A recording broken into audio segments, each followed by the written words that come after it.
Hello and welcome back to Will a Wonderful World. Last time, some good things finally happened.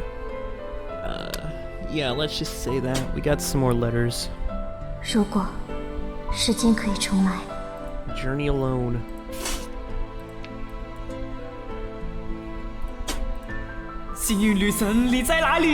Jumanji. 好想 Holding on. 活下去。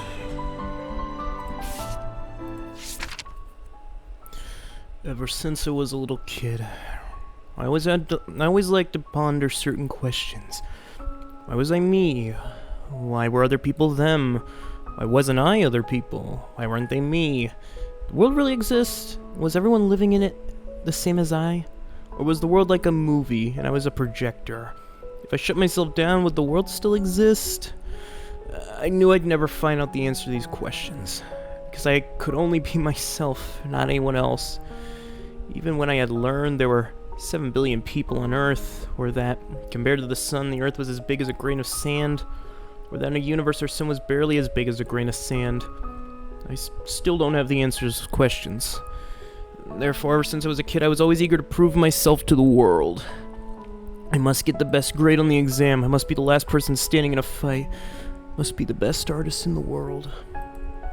And I almost had been the world's finest artist. 14 years ago in unusually wet winter Italy, I had been living in Venice at the time, preparing for my first personal art show. If the show was a success, it would be possible for me to become one of the highly prized artists in the world, recognized alongside some of the greatest names in history. After weeks and weeks of preparation, I was exhausted, but also excited. My fiancée called and told me she had caught the flu, and that she'd be in the hospital a few days. I barely thought twice about it. Told her to get some rest. I'd make it up for her with a huge surprise as soon as I got back. I could have never imagined that a crumbled and ruined world would be waiting me. Virus. The entire country was embroiled in a devastating fight against the virus. Variant infective respiratory syndrome. And grasping for breath, I was laughably living in my own space, completely isolated from the tragedy. When my bubble finally burst, I realized that I had ever chased meant nothing anymore. I was nothing but a selfish coward. I kept painting, but only because I had no idea what else to do. 10 years later, I was diagnosed with stomach cancer. Karma. I didn't want to, nor did I deserve to cause any more trouble to anyone. So I had the surgery done alone and left China with barely any luggage. The world was so big, and I wanted to go see it before the end. The Amazon jungle, Antarctica, the Middle East. Suffered from hunger and cold. I had even been hit by a bullet. When I finally thrown away all my nonsense and started truly appreciating what the world was,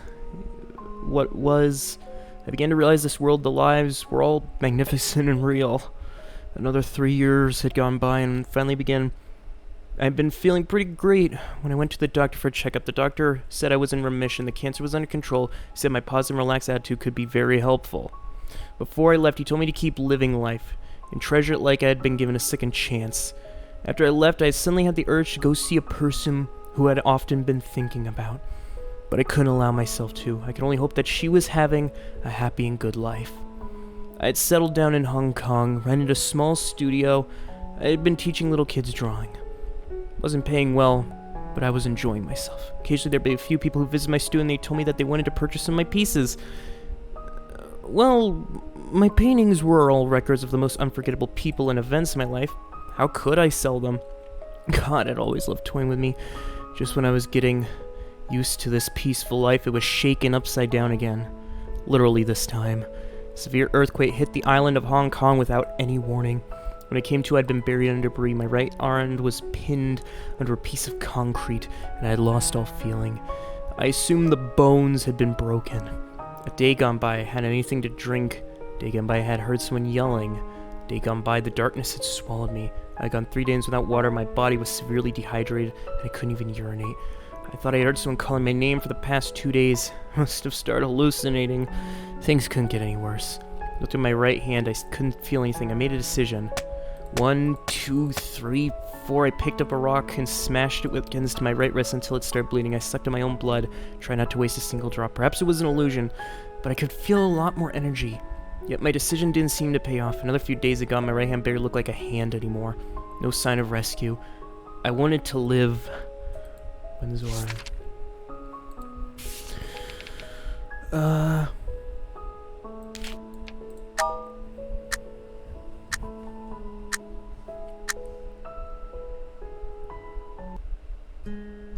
Buddy, there, please spawn.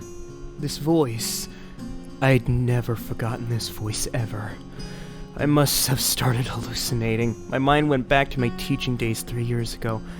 That girl that I had chosen to be my assistant just because I wanted to go home early. She was yelling my name. She was angry at me that I'd torn up her friend's sketch. She didn't know that I'd already met her the night before. A person could still live in his own memory after death. I wish I could return to that moment and freeze time. Then I would look at her and do nothing but just look. Till the end of time. A small pebble fell upon my head. I opened my eyes. Light coming through the crack blinded me. As I hadn't seen light for so long, the crack was becoming bigger and bigger until my face was exposed. I could see the person who was closest to my heart, but only their silhouette. It looked incredibly like her, but how could it be possible? The silhouette stopped moving. It seemed to be hesitating. Can you hear me? Can you move your hand? It even sounded like her.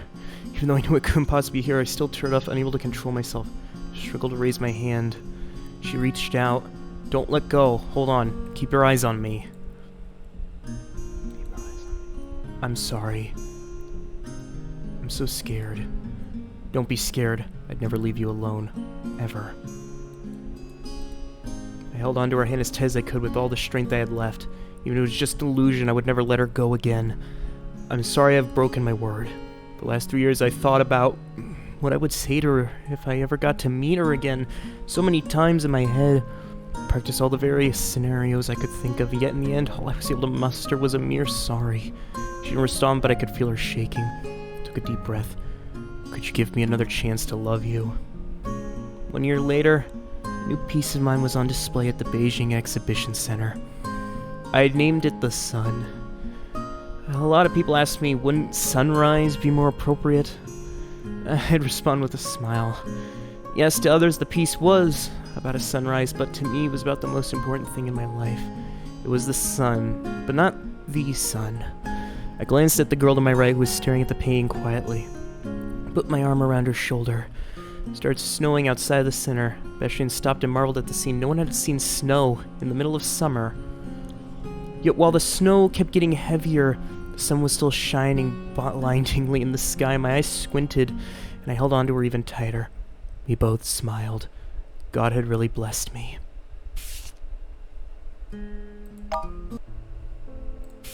But unfortunately, we can't leave a happy ending like his happy ending, because we need her ending. In the subway train, an old blind woman raised a well-worn metal mug to my face. An old man who looked like her husband was helping from behind with one hand. His other hand was holding a worn-out speaker. It was playing My Happiness Be With You. Beijing had banned solicitation in the subway, but these beggars would still be seen in the cars. No one wanted to be the bad guy, so no one would report them. Paid $5 in the mug. Usually wouldn't do something like this, but I wanted them to leave me alone today. Besides the beggars, there were only a few other passengers in the train car. Mother and a son who had just come back from an amusement park. A couple who were laughing while looking at their table. Salaryman who had just gotten off work. He was telling his honey on the phone to go to bed without him. I felt so envious. I didn't want to go home, because even at home I would still be alone. The car was quiet, except for the occasional chit-chatting, the wheels running along the tracks and the PA system announcing the stops. The next station is Station B. Next is Station G. G is a transfer station. Passengers for another line, please prepare to get off. The next station is Station H. H is a transfer station. Passengers for another line, please prepare to get off. Next is Station P. Wasn't sure how many stations there had been until I got on the train at Station B. It didn't bring me much of anything with me. Perhaps I should just keep going until I reach the final station in the countryside. I'd have enough money to buy another ticket to Tianjin and go and watch the ocean. Last time I had gone was when I was in elementary school. And I remembered that I had gone with my father that time. Perhaps this time I wouldn't be coming back. I lay down on the chairs next to me, and raised my left hand in front of my eyes. Fluorescent lighting on the ceiling shone through my fingers as if it were blinking. The ring I had on my finger seemed to be fading out. God, were our fates not already determined or not? Was it really something that could be changed? 𝐬𝐬. Map. Oh, I get a map here? Station B, G, Station B. Then we go to Station H. Then we go to Station B, Station D, Station H, Station P. I can't... What if I put them in reverse? Nope. No. Reverse. There we go.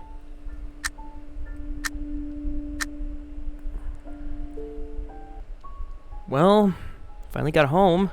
Went to the apartment carrying a bag full of random goods from the rural shopping mall. Place was a mess. Toys and clothes that I still hadn't sold everywhere. Washed my face and then 2 apples that were in my fridge. They were the only edible things in there. I took a break from one of them and put the other one in front of the photo of Mr. Wen. Hey, how you been? I'm doing well. I say this to his photo every time I came back. I pretend he had responded and asked about my day, to which I would then reply that I had been doing well, even though it was a total lie. He'd had the surgery at the same time I graduated. It was a success at first, but then during my freshman year in pre-med, things took a bad turn. The cancer cells had spread. Without telling, I took a leave of absence from school to take care of him, started living with him. He was always cheerful in the beginning, assuring that there were all kinds of new treatments available, and he was just trying to make me feel better. But I was still watching him get weaker and weaker and losing the fight day by day. Cancer was a real monster. We were completely powerless against it. On this same day 3 years ago, he was gone and left me all by myself. I applied to medical school because of him, but I lost my will to continue, so I dropped out and started working. I didn't have a diploma. All I could do was get some random part-time jobs. Use the spare time to manage an online shop, smell small, cheap goods. Earnings could barely cover monthly rent. Sometimes I literally couldn't afford meals and I had to shamelessly go and beg for help from Jin, who had only recently got a job after graduating. Sometimes I wonder if there was any point in living like this. The only things that had kept me going were these precious memories of mine. I opened the glass doors of my cabinet. My notebook was on my right. It had all the text messages between me and him. I'd copied them all down in the notebook from my phone. The artist collection notebook was right next to the notebook. He once took me to an exhibition for that artist. Photo album was placed to its left. I took the album out. The first photo in the album was the one of us in the coffee shop. That was the only one of us before we were officially together. And we had taken many, many more afterwards. There was only one with us. There was one with us at the New Year's Eve countdown, one with us at the festivals, one with him cooking, one with him sleeping, one with him going through chemo. One with him pacing in the hospital ward, and the last one him smiling weakly at the camera. Seemed to know that it would be the last memory he would ever leave with me. The timestamp said it had been taken on March 26th, one day before my birthday. It had been days before my 20th birthday. It had been the day before my 20th birthday.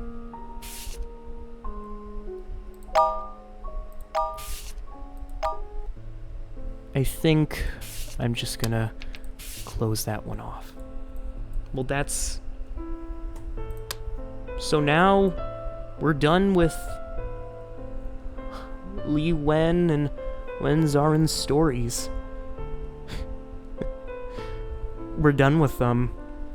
I'm gonna leave it off here with the good ending when he deserves. But, yeah, I need to get back to,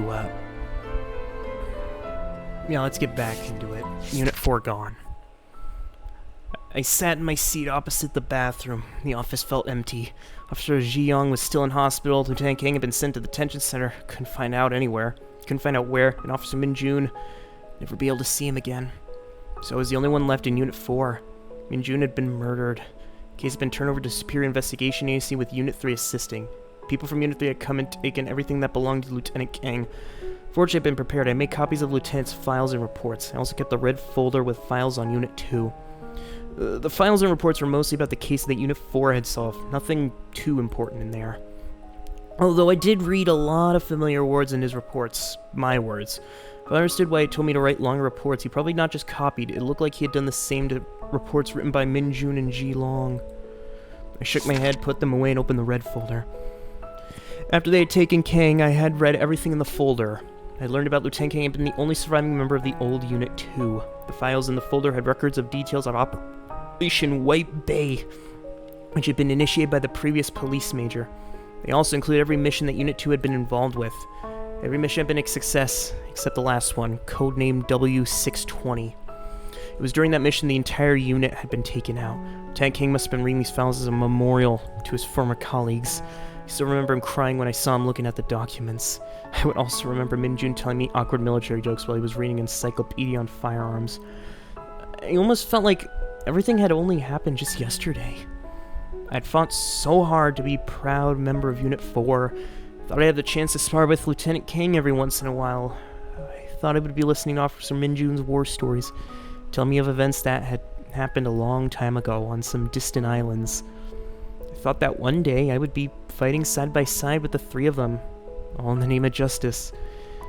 It had never occurred to me that that day would never come. It had been 3 days since Officer Min Jun was murdered. I heard that they found an unregistered Glock 43 in his home. They had found his fingerprints on the gun and the barrel matched the rifling found in Min Jun's body. Time of death was determined to be noon. Happened to be the time we had finished taking a drug dealer's statements and Lieutenant Kang had just left the station a little while earlier. Lieutenant Kang had no alibi for himself. How could he have done something like this? Must have been something he could reveal if only I could find out where he had been during that time. So far, all the information I could learn. Tried seeking out Lieutenant Kim, expressing my wish to help out. Although I knew that being a member of Lieutenant Kang's unit as well as a teammate to Officer Min Jun, I didn't have any right to be included. But as long as I could help Lieutenant Kang, I was willing to do anything. However, Lieutenant Him only gave me all the inconsequential chores of Unit 3. He could even tell me where he was being held. I was afraid that as far as they were concerned, still letting me to come to the station was already special treatment. I couldn't wait any longer. I had made my decision. I typed on the keyboard while peeking up at the mirror at Ji Yong's desk. Saw through the mirror that someone from 3 had entered a 4-digit passcode. In criminal investigation, every unit had their own safe to temporarily keep classified documents. As Lieutenant Kang case was still under investigation, there must be relevant documents inside Unit 3 safe. Stealing documents would be something that's way beyond rule breaking, and if I got caught, I didn't even know what kind of punishment would be waiting for me. But as soon as I remember Min Jun's death and Kang being framed, it was something I had to do. This would be my justice. 7 p.m., the last permanent lieutenant in Unit 3's office wing, Kim, had left. I stayed in my seat and kept typing for another 5 minutes. I didn't stop until I made sure the entire floor had no other people. And then I walked over to the unit safe. There was a basket of candies. I opened the door, nothing inside. There was nothing in the safe. Kim had opened the safe earlier. Maybe he had taken everything inside with him. I'm back to my seat, defeated. What else could I do to help Kang? Who else could help me now? I should go see Officer Ji Yong. I hurried to the hospital, but I didn't get to see her. A nurse told me she had been checked out of the hospital early that day, but I didn't have a phone number to contact her. Damn it, was there nothing else I could do? Please, Buddha, guide me. What should I do? The artist. Zuko had exclusive and secretive business app for himself. Returning guests and people who had a referral would contact him directly on the app instead of texting some ridiculous Morse code to the number on his card. He was good. Even if the targets had somehow learned that Zuko was after them, they would never be able to guess how they would be eliminated, or nor when it would happen. He was like a magician. Business was good, but he always referred most jobs to his associates. He rarely got his own hands dirty. He never asked for a cut. He told me that he wasn't looking for money, but information. Occasionally he would bring up some stories from the days when he had been working for Ray. A lot of them reminded me of my old days. He eventually made too many enemies as well, and had struggled for a while after leaving. Once he was already too deep, he realized he had to give it all to survive. He also learned that information is more important than your kill count. Thanks to his connections, I was able to learn the identities of the people who were after me. They were exactly who I thought. Yet it was practically pointless at this point. Right now my head was worth quite a fortune. If I ever showed up on the street without a disguise, someone would be gunning for me in no time. I had to move to a new place every 3 months. All locations were scouted in advance by Zuko. He was the only one I knew where I lived. Currently my hiding place was Pitch Street 96. Funny, it was only 20 meters away from Pitch Street 99, the home base of the Black Dragons. Once I even spot Ray from the window. I heard that he had become the new big boss. Zuko not only helped with covering my tracks, he would also take care of me when something else went wrong. Like today, I was lying in my bed with bandages on my leg and an ice bag on my head. Zuko put a bowl of hot porridge on the nightstand, and I could smell a hint of overcooked rice. Then he sat on the couch and began to pursue the 3-month-old adult magazine that he brought over. 4 days ago, he gave me 3 big envelopes. He wasn't kind of the person to lecture me about justice, but he had his moral preferences, and he would put his preferred target on top of the pile. First was a greedy boss who had been sifting workers for 3 years. Second was a paralyzed rich man who had been depending on his children. Third was the boss of the newest gang, recently established in the Bay Road area. I picked the last one. And I'd gotten into an epic battle which led to this. Don't get me wrong, I'd never been some vigilante assassin who had a moral high ground. I had no right to be, nor did I want to. I was merely someone who had no family, no friends, and no reason to live. And being on the edge of life and death was the only thing that could make me feel alive. Tasted the porridge and fell asleep. Ring, ring. Seemed to have heard the doorbell, and then I heard the door open then close. Package delivery. Who would send me a package? Sprung I failed, yelled Zuko's name. No response. Walked to the door of my arsenal. Every time I moved, I would turn the smallest room into a mini arsenal, enhancing it with a security door. Since I was moving, I had already packed all my weapons and ammo. There was supposed to be nothing inside the room. I saw an open delivery box. I entered the passcode, didn't notice there was someone behind me. Someone grabbed my neck and choked me. Raised my left hand and stabbed my fingers towards the throat of the attacker. He did a backflip, precisely on the window ledge. He lowered his baseball cap covering his face so I could only tell it was a slim, fit young man. You are indeed good as you say. No matter, my mission is done. See you never. The weird-sounding boy left me with his final words, jumped off the ledge and disappeared. I had more important matters at hand than going after him. Went back to the security door. Didn't open, even though I entered the passcode. The only explanation was that Zuko locked the door from inside. He must still be in there. Why would he do that? An enormous force blew the door off its hinges, twisted it, and tore it into a million pieces. Zuko was flying in the air among the debris. His neck was bent in an inconceivable angle due to the explosion. When I finally woke, I realized my left arm and both my legs were gone. I probably didn't have much time, yet the doctor still bluntly told me the other piece of news. The man that had been found on the scene with me was already dead when the ambulance arrived. When the doctor said, "I'm sorry for your loss," I didn't feel too much loss. Alicia. There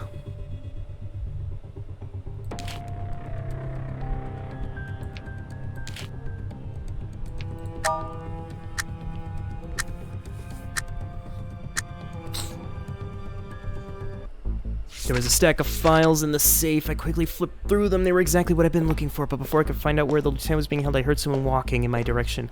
Quietly closed the safe, hid the files under my jacket.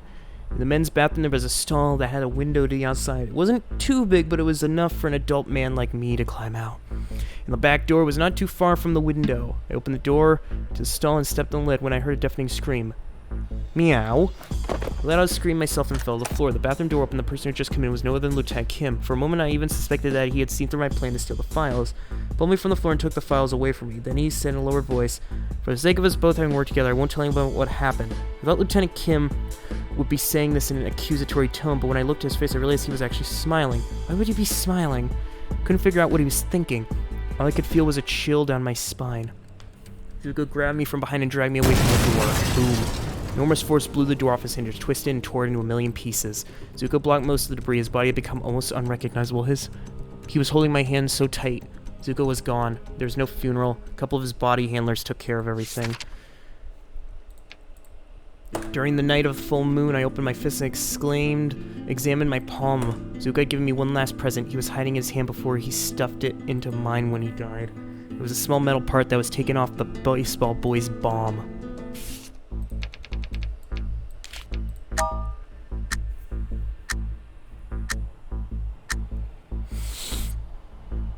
But before I even entered the passcode, the door opened by itself. There was nothing but a note. It read, "Mind your own business." Went back to my seat defeated. What else could I do to help Kim? Who else could help me now? I should see Young. Hurried to the hospital, but I didn't see her. The nurse had told me she had checked out, but I didn't have any way to contact her. Hold on. Yeah, that's the S rank for her. So there's one way for him. I enter the passcode. Open the door. Oh, opening the door does something.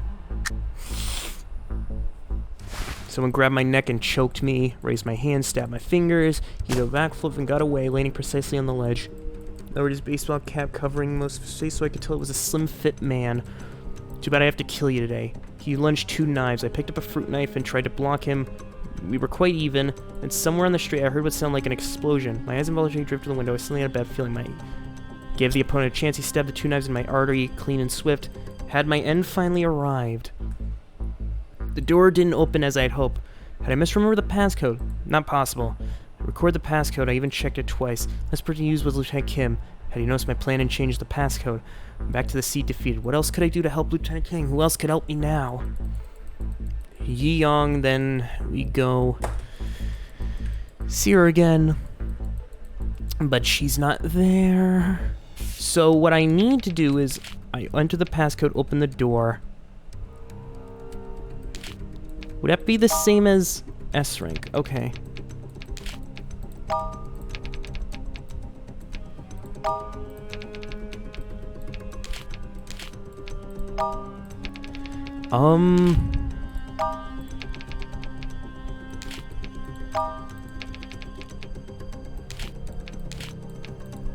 That change... No, that changes it. Enter the passcode. I open the door? No, that changes hers, but not his. Okay. Zuko grabbed me from behind and dragged me away from the door, but I caught a glimpse of the box, and boom. The box morphed into a engulfing flame and swallowed me without the door in its way. Okay, so the door can't be opened. Wait, for her history, that's S, unless there's a second S with there is nothing inside. There we go, there is nothing inside. What about that? Does that give me a second S? Zuko wasn't in the arsenal, nor was he in the apartment. Somewhere on the street I heard what sounded like an explosion. I ran downstairs, people screaming in agony. There were injured people everywhere I looked. The source of all the suffering was a small square that had been wiped out. The food carts and that sold the beef balls were all gone. Dark radial scorch mark left on the concrete, but in the center, there was nothing. There was nothing left. I felt a big hand patting my back. Hey kid, what are you doing over here? I heard the footsteps coming, so I stood straight in front of the safe and pretended that I'd been trying to take out some candy from the basket. You've given me too much work, so I want to take some candy and relax for a bit. Sure, how about we go take a bath? Be even more relaxing. Alright, after hours, the spa was quite crowded. Lieutenant Kim was soon chatting and laughing with the other people. Stayed in the corner and didn't join the others. I remember the time when I was in the spa. It was because of the steam, but I felt my eyes watering up. So I need... Yeah, I need nothing inside. There was nothing inside. I didn't notice him behind me. Is there a...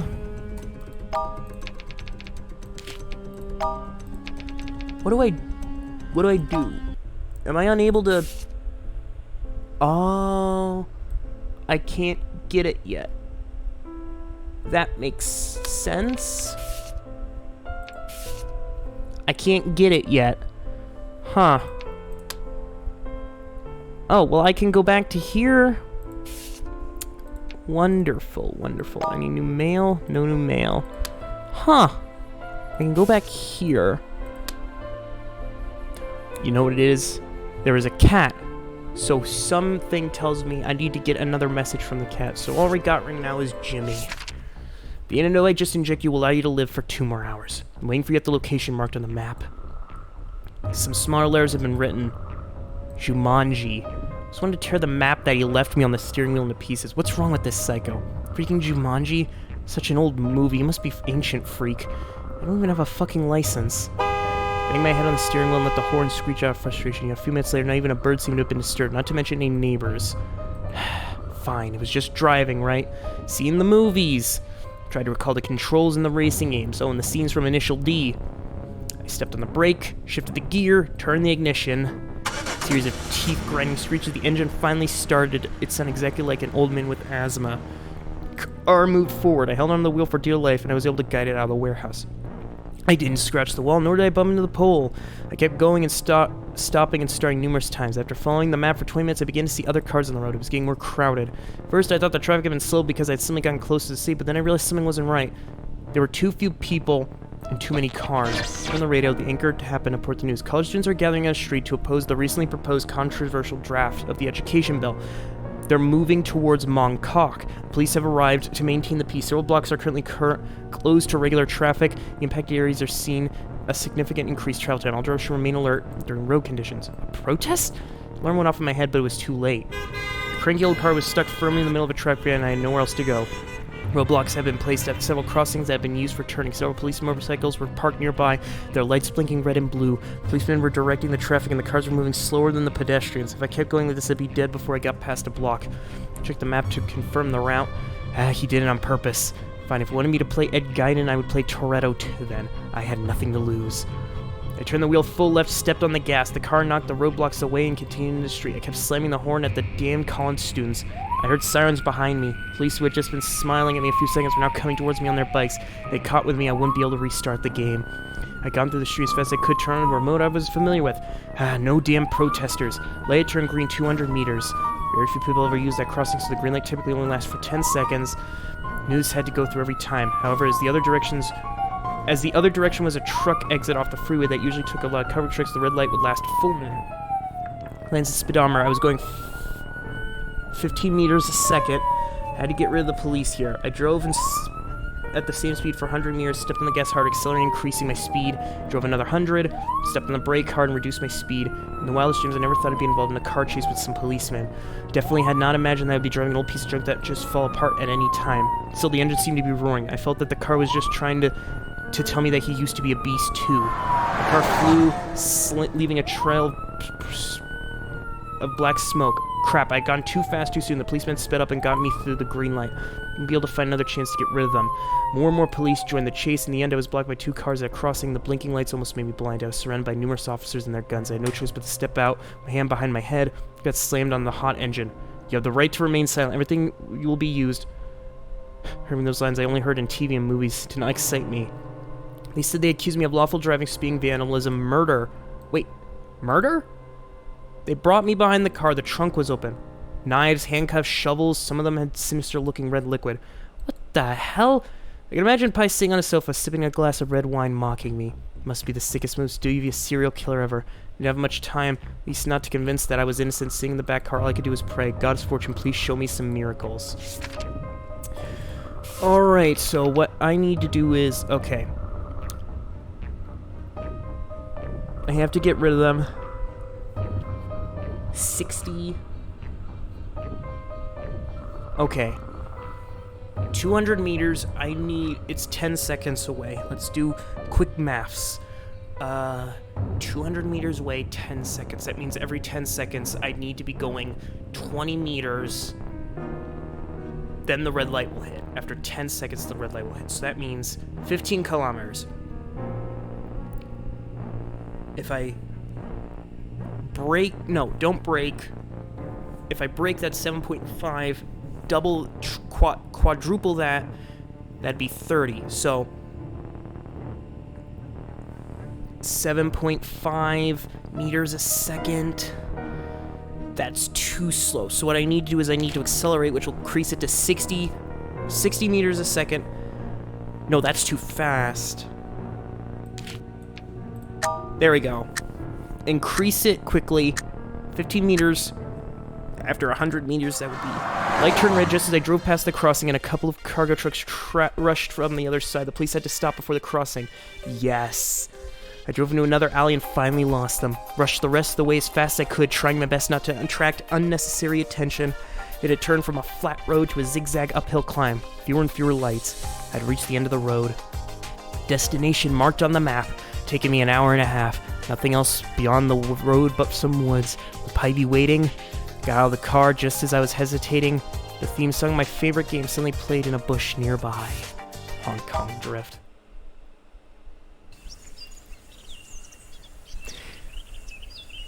Hey, lazy ass, how much longer are you gonna sleep? Shush, dumb brother. I don't want to get up yet. Ever since Fluffy's been gone, you've been acting like this. You don't eat anything, you don't go to bed on time, you'll get sick if you keep on going like this. That's none of your business. I just remembered, I heard that the zoo has got some polar bears. Want to go take a look? Polar bears? There's always been polar bears. Oh, they're not just common polar bears. I heard they're leasing for Brazil Zoo and they have green fur. Really? Really, the zoo even had double the price of the tickets. you come with me today, I'll pay for your ticket. Bears are only there for a few days. It'd be a shame to miss them. What do you say?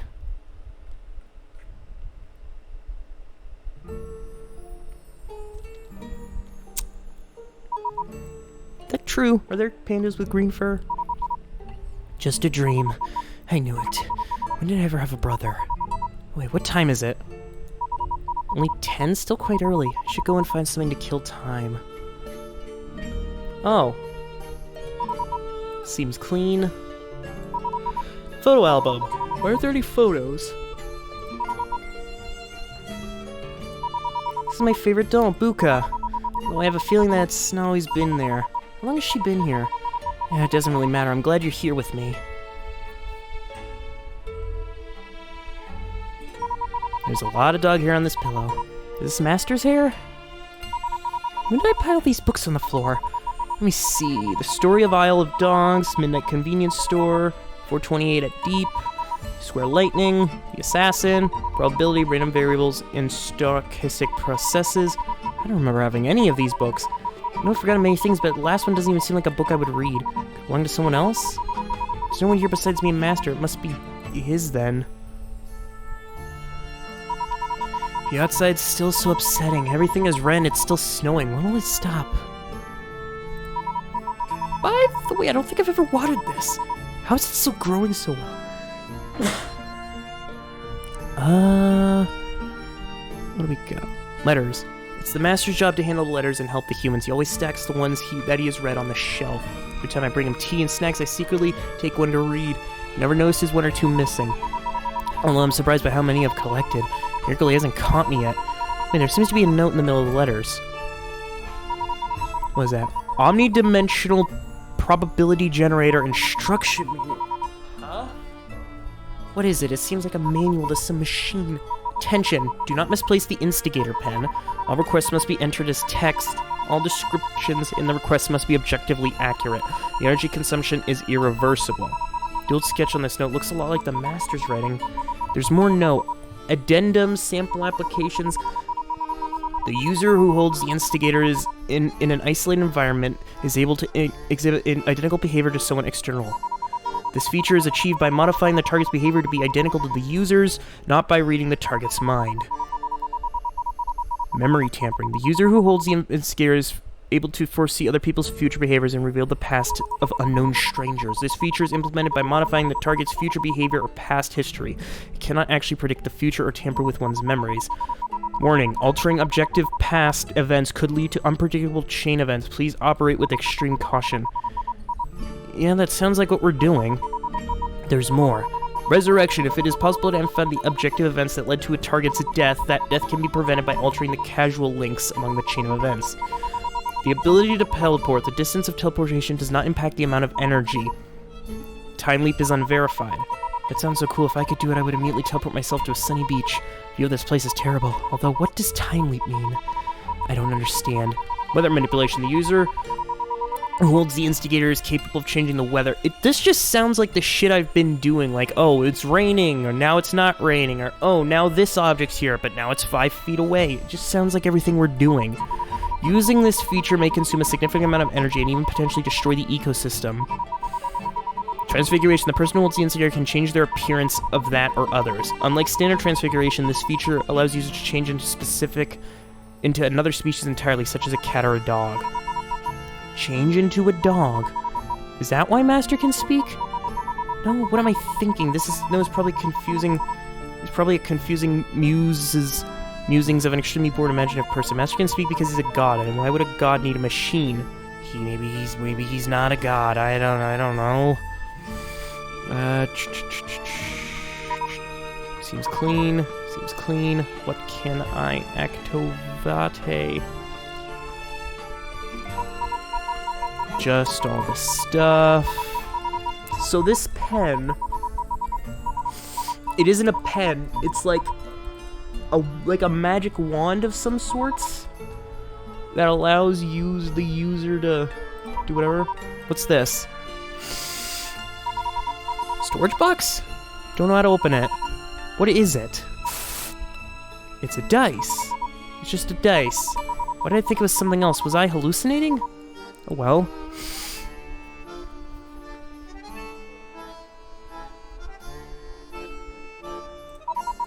Empty photo album. Clean. The doll. Clean. Oh. Ah, it's that late already. I should go to the kitchen now or Master will scold me. Should I make osmosis cakes or pumpkin cookies? Masper's pumpkin, but I like osmosis. Maybe I'll roll the dice. If I get more than a 1, I'll make osmosis. Circle around the table before stopping with nothing but a big 1. Okay, fine. Make some osmosis cakes tonight.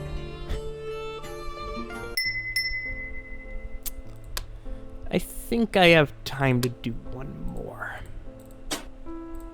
Literally one more. Cool. Wise choice. I was targeted by a psychopathic killer. I knew it sounded ridiculous, but it was true. I was even forced to play a stupid Jumanji game with him. Had to clear it with one life. My real life. Staying in the middle of nowhere in the dead of night with a cell phone hidden in the tall bushes, ringing persistently like it was calling for my life. All I could think was, fuck, I wish I could just turn it off. Yes? No choice but to answer the phone. You finally came. It was that same chilling voice. Even though it had been modulated, the casual mocking tones in the voice was unmistakable. Walked around half a hill. Another 5, I arrived at the gates of a manor, which Pi directed me to. On the lamppost was a brick, seemed to be oozing with blood. There was a nameplate next to it. The plate was covered with dust. I see the words, Apple Manor. Reached my hand out and pushed the gate. It wasn't locked. It opened with a squeak. The path to the house was covered with fallen leaves. I could hear them rustling with every step I took. The thick foliage beneath my feet indicated they must have been piling up for a long time. I took a deep breath, walked through the front door of the house, which was also unlocked. Much bigger inside than I imagined. Exquisite decorations were bathed in a faint, warm yellow from the light. Lots of paintings were hung on the wall. Looked like it'd be worth a fortune. At the end of the hall, there were 2 closed doors, one on each side. A table was placed in between the 2 doors, and a giant screen hung on the wall above the table. I saw Pi wearing a cap and a hospital mask, covered head to toe in full black. Welcome to Apple Manor. I don't know, modulating voice, leaned against the wall, looking nervously at the hall. Where's the antidote? There's something extraordinary about Pi. Even though it was only seeing him, I could still help but shudder. Well, that's rude. Pi pointed a finger down on the screen, pointing to a table. I could see a small metal box. This is your final test, and I, being a generous man, have left you hints underneath the box. Once you have made your decision, we can finally meet each other. Good luck. Wait, before I could explain about the misunderstanding, the signal cut off. I heard a click behind me.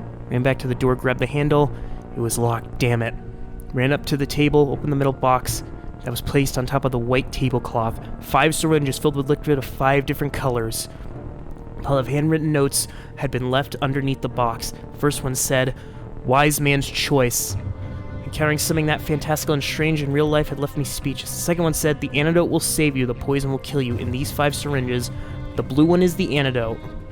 There was no way he could tell me the truth. The purple one is the poison. The blue and the yellow one are different. The green one and the purple one are different. The red one is the antidote. Only one of these statements is true. Shit. I wasn't sure if it was because of my frustration, but I was beginning to feel lightheaded. Still, I managed to read the last note. There are fewer antidotes than poisons. That is God's honest truth, big brother. Yeah, calm down. I stared at 5 syringes, took a deep breath, and began to think carefully. Red, blue, purple, green. Made my decision, picked a syringe. Yellow. Could it be this one? Maybe the hints were too complicated, or the poison was hindering my thoughts, but I felt like my brain had stopped functioning. It must be this one. Picked it up and stabbed in my arm. Why was the tablecloth turning red? I'm bleeding from my nose, my mouth. I couldn't... Some help, please. Ooh. Ooh, I love these kinds of puzzles. Okay, let's see. Okay, we got red, blue, purple, green, yellow. Let's see. The blue one is the antidote. The purple one is the poison. The blue one and the yellow are different. The green and the purple one are different. The red one is the antidote. Only one of these statements is true. The blue one is the antidote. That's a lie. Purple one is a poison. I don't... Well, actually, no, there's two of them that say it's the antidote. Okay. Process of elimination. The first one's true. Blue is the antidote. Purple one is poison. That's lied. That's also an antidote. Blue and the yellow one are different. No, yellow is also an antidote. The green and purple one are different. No, that's lied. They're the exact same. So the purple and green are an antidote and red. But there is another note. There are fewer antidotes than poison. You know what? Fuck it. Let me just... None of them are correct. I try my best to organize my thoughts over and over. According to the hints from Pi, out of the 5 syringes that the one could possibly be, the antidote was the purple one, but there was another scenario. It could be that none of the syringes had the antidote. Thinking back to the previous test, Pi would have likely played a trick. Which case would it be? If there's no antidote here, then where was it? It wasn't much time. I grabbed the red one and stabbed in my arm. I covered my arm with my hand and fell down screaming. I struggled a bit at first, but slowly I curled into a ball and stopped moving with my face aimed downwards. Front door unlocked with another click. One of the door's handles, the door opened, someone walked towards me. I saw a pair of squeaky clean black Oxfords. I could see a familiar reflection in the shoes. One of the Oxfords stopped in front of me and I heard a strange male voice. What a shame. Game over. For you. Stabbed him in the leg with the syringe. Injected every single red drop into his body. How dare you. For the first time he had finally lost his calm. He dropped to his knee and began to search all of his pockets in a frenzy. Finally pulled out a syringe filled with white liquid. There it was. Grabbed the box and smashed onto his head. Pi fell to the ground with a thud. The syringe slipped out of his hand and I caught it. See you never. Ha ha ha. I yelled excitedly, held the syringe, and ran towards the entrance. The darkness looked so welcoming. Sprinted out, hoping the darkness would conceal my existence from evil. Forever and ever. Boom. How many endings were there? 3? Boom. Boom. Boom. That felt good. But anyway... I think it's about time I leave it off here. Next time, we will continue with these letters. And I think we're going to continue Jimmy's saga. So well, until then, see you next time. And remember to have a good day. Better than these guys, at least. At least I hope.